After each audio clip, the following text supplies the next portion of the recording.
Bonjour, bienvenue sur la chaîne Torsade. Je vous propose dans cette vidéo de vous montrer comment réaliser le point de vague qui est utilisé sur ce modèle 47. C'est un modèle qui est issu du catalogue de cet hiver, le 274. J'aime beaucoup ce motif du coup qui ressort parce que il y a des changements de couleurs qui font vraiment ressortir le motif. Alors ce pull il est tricoté en Malou-Lite. Malou-Lite c'est vraiment une laine extraordinaire qui est un mélange de 72% d'alpaga, vous avez 16% de polyamide et 12% de laine. Donc vous voyez c'est un fil qui est tout duveteux, super agréable à tricoter. Voilà. Le modèle, vous l'avez vu, il était en bleu et moi, j'avais envie de me le faire dans des tons plus doux. Du coup, je suis partie sur ce dégradé de couleurs plutôt dans les roses. Donc, le foncé, je l'ai remplacé par la couleur 48. Ça, c'est la couleur 148, un rose un peu plus clair. Et pour faire ressortir tout ça, j'ai pris du 94 pour éclairer le modèle. Alors, le point. Le point, c'est un motif qui se fait sur 14 mailles. Et de chaque côté de ces 14 mailles qu'on va répéter tout le long du pull, on va avoir 15 mailles réparties de chaque côté. Donc vous avez 7 mailles à droite, 8 mailles à gauche qui correspondent à un demi-motif, plus de mailles lisières. Donc ça vous fait un motif de 14 mailles, 15 plus 15 mailles, plus de mailles lisières.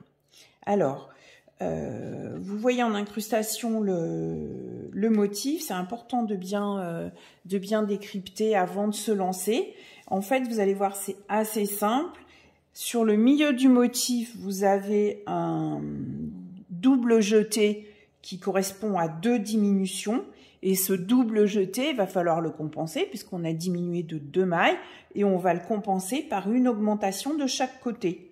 Ce qui fait qu'on a au milieu les 2 diminutions, ça sera le creux de la vague, et de chaque côté une augmentation qui vont compenser les 2 mailles qu'on a perdues.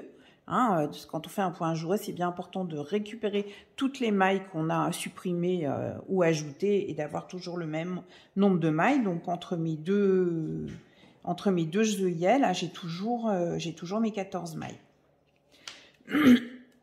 Et le motif, il est ensuite séparé par une maille à l'endroit, tout le long. Donc, je vous ai dit, on commence par un demi-motif. Donc, mon demi-motif, je vais faire une augmentation avant mon petit marqueur. Donc, oui, je vous conseille de bien délimiter si vous n'avez pas trop l'habitude et surtout pour les premiers rangs, de délimiter chacun de vos motifs de 14 mailles par un petit anneau marqueur.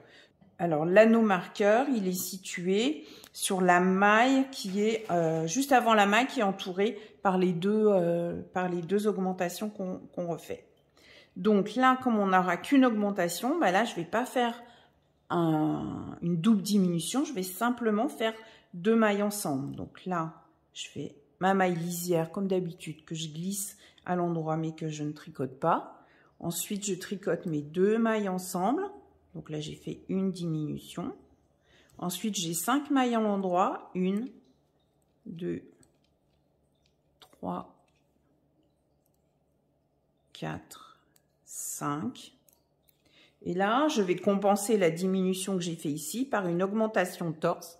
Donc, je vais prendre le brin, je vais enlever l'anneau pour qu'on voit mieux. Je le remettrai après. Je prends le brin transverse. Je le pose sur l'aiguille. Et je vais le tricoter de façon torse. Donc pour ça, écartez pas trop parce que sinon vous n'arriverez pas à attraper le brin de derrière. Donc je le tricote à l'endroit torse en allant chercher le brin de derrière. Vous voyez, comme ça. Et je le tricote à l'endroit. Je vais remettre mon anneau pour ne pas perdre le fil de mes motifs. Je fais une maille, je tricote une maille et je recommence une augmentation. Donc là, on attaque le début du motif. Donc, je pose le fil transverse, vous voyez, celui-là. Je le pose sur mon aiguille de gauche et je vais le tricoter de façon torse en allant chercher le brin arrière, vous voyez. Et je le tricote à l'endroit. Je fais 5 mailles endroit, 1, 2, 3,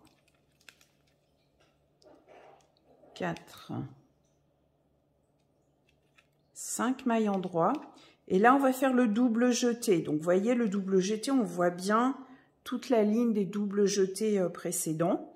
Donc, pour faire ce double jeté, je vais prendre les 2 mailles suivantes comme si j'allais les tricoter à l'endroit, mais je les prends ensemble, sans les retourner. Ne les prenez pas comme ça. Ne les prenez pas individuellement, mais prenez-les bien, les deux en même temps, ensemble. Donc, vous voyez, 1, 2, et je les prends comme si j'allais les tricoter à l'endroit, sauf que je ne les tricote pas. Je les fais glisser et je tricote la suivante. Et maintenant, on va aller récupérer nos 2 mailles jetées et on les passe par-dessus ensemble. Passez-les pas une après l'autre, mais ensemble, voilà. Et c'est ça qui va faire que vous avez une ligne de mailles en droit qui ressort bien. Parce que si vous les tordez, vous les prenez différemment, vous n'aurez pas cette jolie ligne au milieu. Donc là, on a fait le double jeté. Je fais 5 mailles en droit. 2, 3, 4, 5. Et là, je recommence l'opération. De chaque côté de mon marqueur, je vais faire une augmentation torse. Donc, je prends le brin transverse. Je le tricote à l'endroit en allant chercher le fil derrière. Je tricote la maille suivante. Donc, la maille qui est entre les 2 augmentations, elle vous fait aussi une ligne. Cette fois-ci, vous voyez, on a une ligne. Ça, c'est le surjet double. Et ça, c'est la ligne qui est faite par la maille en droit, qui est entourée de chaque côté par une augmentation torse. Donc, 1. Alors, voilà. Hop. Désolée, j'ai de la visite de mon petit chat. Je vais lui enlever sa collerette. Alors là, je fais l'augmentation torse. Et là, on attaque, on est donc cette deuxième augmentation torse, elle démarre le deuxième motif. Sur mon échantillon, je vous ai fait 2 motifs. Et on recommence donc 5 mailles en droit. 2, 3, 4, 5. Je suis au milieu, dans le creux de la vague, je fais un jeté double. Donc, je attrape 2 mailles. Je les prends bien à l'endroit. Je les glisse. Je tricote la suivante. Et je passe mes 2 jetés par-dessus. Et je recommence. 5 mailles en droit. 1, 2, 3, 4, 5. L'augmentation torse. Hop.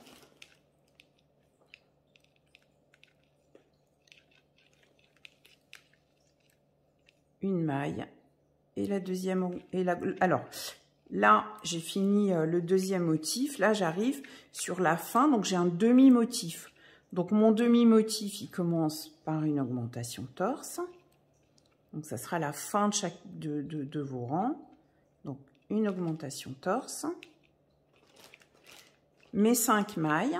1, 2, 3, 4, 5. Et là, au lieu de faire un double jeté, je fais un jeté simple. Donc, comme tout à l'heure, je prends simplement une maille. Donc, vous arrêtez, normalement, il doit vous en rester que 3. Il ne doit vous rester que 3 mailles. Donc, je glisse la première, je tricote la deuxième, je passe la maille glissée par-dessus et ma maille lisière que je tricote à l'endroit. Voilà. Vous voyez, c'est assez simple, il faut juste gérer et bien repérer l'endroit où vous avez le surjet double, donc c'est le creux de la vague, et de chaque côté, vous avez les augmentations torse. Et une maille en droit qui délimite, qui sépare chaque motif. Le retour, il est tout simple, sur l'envers, vous tricotez tout à l'envers. Donc, pour avoir une belle maille lisière, la première maille, je la prends bien à l'envers, mais je la tricote pas. Et ensuite, je tricote tout à l'envers.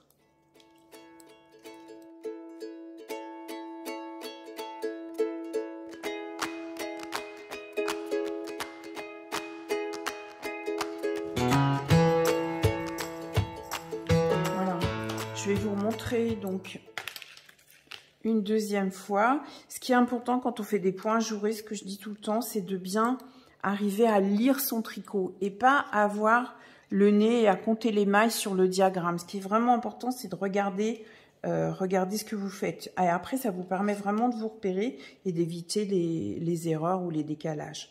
Donc, je me répète, là, dans le creux de la vague, ça sera le double jeté. Donc, je fais 2 diminutions. De chaque côté de mon motif, je compense ces 2 diminutions par une augmentation torse. Et j'ai une maille en droit qui va séparer chaque motif. Donc, comme ça, vous savez bien où vous en êtes. Donc, on va faire le rang ensemble pour vous remontrer. Donc, ma maille lisière, comme là, j'ai un demi-motif, je fais juste 2 mailles ensemble. 5 mailles. 1, 2, 3, 4, 5. Une augmentation torse. Hop. La maille en droit qui sépare les motifs. Et je pars sur un nouveau motif. Une augmentation torse. 5 mailles en droit. 1, 2, 3, 4, 5. Là, je vérifie bien pour pas me tromper que je suis bien alignée sur mon double jeté sur ce que j'appelle le creux de la vague. Donc, vous voyez, on voit les mailles qui rejoignent la maille centrale. Donc, c'est bon. Je prends les 2 mailles à l'endroit comme si j'allais les tricoter, mais je les glisse. Je tricote la suivante et je passe mes 2 mailles en même temps par-dessus. Voilà. Je repars. 1, 2, 3, 4, 5. Et là, je recrée la maille que j'ai supprimée ici. Je fais mon augmentation torse.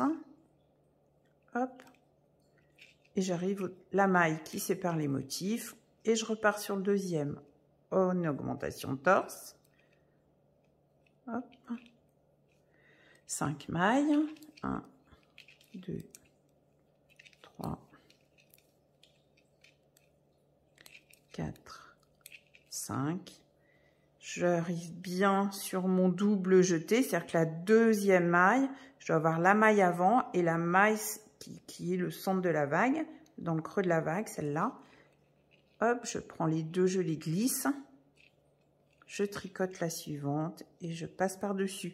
Là, ne tirez pas trop, essayez juste de glisser, juste de soulever ce qu'il faut pour que la maille soit bien régulière. 1, 2, 3, 4, 5. Je termine le motif. L'augmentation torse.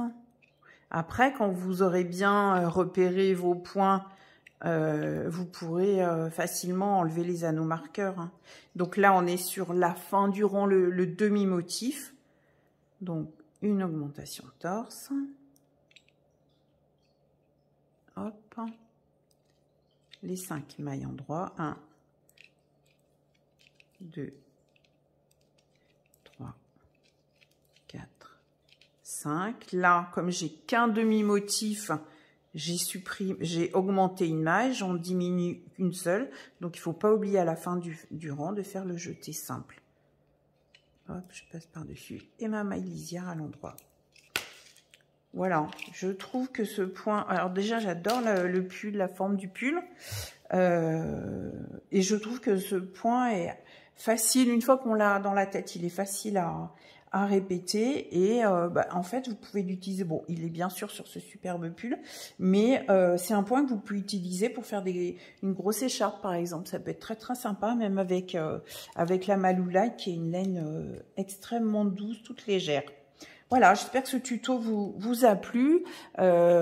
Si c'est le cas, n'hésitez pas à mettre un petit pouce et à vous abonner à la chaîne. Et je vous dis à bientôt et bon tricot!